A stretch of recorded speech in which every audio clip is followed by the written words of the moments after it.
श्रमिकों की मेहनत से कारखाने का उत्पादन बढ़ रहा है, लेकिन क्या उन्हें उनका जायज अधिकार मिल रहा है? वेतन वृद्धि, अस्थायी श्रमिकों को स्थायी करने और निर्धारित 8 घंटे के बजाय 12 घंटे काम कराने के आरोपों को लेकर जामुड़िया औद्योगिक क्षेत्र स्थित स्प्रिंटी स्टील प्राइवेट लिमिटेड कारखाने के गेट पर सीटू की ओर से गेट मीटिंग आयोजित कर विरोध जताया गया। सीटू नेता मनोज दत्ता का आरोप है कि लंबे समय से कारखाने में काम करने के बावजूद बड़ी संख्या में श्रमिकों को स्थायी कर्मचारी का दर्जा नहीं दिया गया है। निर्धारित कार्य अवधि से अधिक काम कराने के बावजूद उसके अनुरूप श्रमिकों को उचित वेतन और सुविधाएं नहीं मिल रही है। संगठन ने ठेकेदारों के माध्यम से कारखाने के अंदर कथित रूप से सिंडिकेट चलाए जाने का भी आरोप लगाया।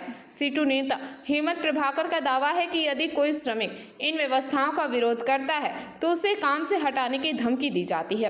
गेट मीटिंग के दौरान सीटू नेताओं ने स्पष्ट कहा कि श्रमिकों को डराकर, दबाव बनाकर या नौकरी जाने का भय दिखाकर उनकी आवाज को दबाया नहीं जा सका।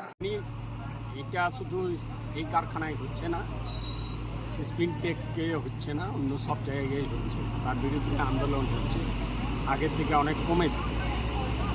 এই কিছুদিন আগে কলকাতাতে ট্রাইপার্টাইট এগ্রিমেন্ট হয়েছে। সেই এগ্রিমেন্টে মজদুরদের মজুরি 405 টাকা বৃদ্ধি করার হয়েছে। যে কোনো মজদুর কাল ঢোকে, আজকে ঢোকে, তাহলে 405 টাকা করে পাবে। এই চুক্তি জুলাই থেকে কার্যকর হওয়ার কথা, যদি না কার্যকর করে তাহলে ম্যানেজমেন্টের বিরুদ্ধে যে লড়াই, সেই লড়াই আমরা করব। আমরা জেলা সমাদপ্তরে জানাবো যে এই কারখানা এটা মানছে না।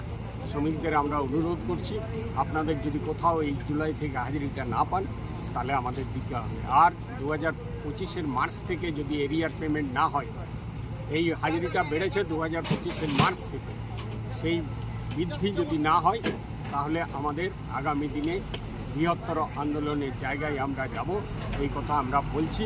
কোনো ম্যানেজমেন্টকে হাজিরি চুরি করতে দেবো না, শ্রমিকদিকে কম পয়সায় খাটাতে দেবো না। এটাই সিআইটির নীতি। এই নীতি নিয়েই আমরা চলব। দীর্ঘদিন ধরে শোনা যাচ্ছে যে জামুড়িয়া এলাকায় লোকাল ছেলেদেরকে কাজ নিচ্ছে না, এখনও এই প্রক্রিয়া এখনও চলছে, কি বলবেন? চলছে। এখন তো মালিকের রাজ। তৃণমূলকে মনে করেছিল আমাদের মালিকের সরকার, বিজেপিকে মনে করছে 100% আমাদের মালিকের সরকার। সেই জন্য সরকার যদি দাবাও না দেয়, এই এলাকায় মানুষ ধোঁয়া খাবে, কালি খাবে, আর এই এলাকার যুবরা পড়ে মার খাবে, বাইরে থেকে নিয়ে আসবে শ্রমিকদের। এটা তো হতে পারে না, এটা হতে পারে না। আমাদের এলাকায় বেকার থাকবে মানুষ, আর এখানে কারখানা গড়ে উঠবে, এটা হতে পারে না। সরকারের জন্য এটা হচ্ছে।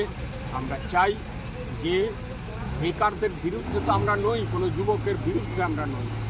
কারখানায় যারাই কাজ করবে তারাই শ্রমিক, তাদের পক্ষে আমরা। কিন্তু এই এলাকার মানুষ যাতে ধুলো বালি খেয়ে না থাকতে হয়, যাতে কারখানায় কাজ পায়, তার ব্যবস্থা করতে হবে।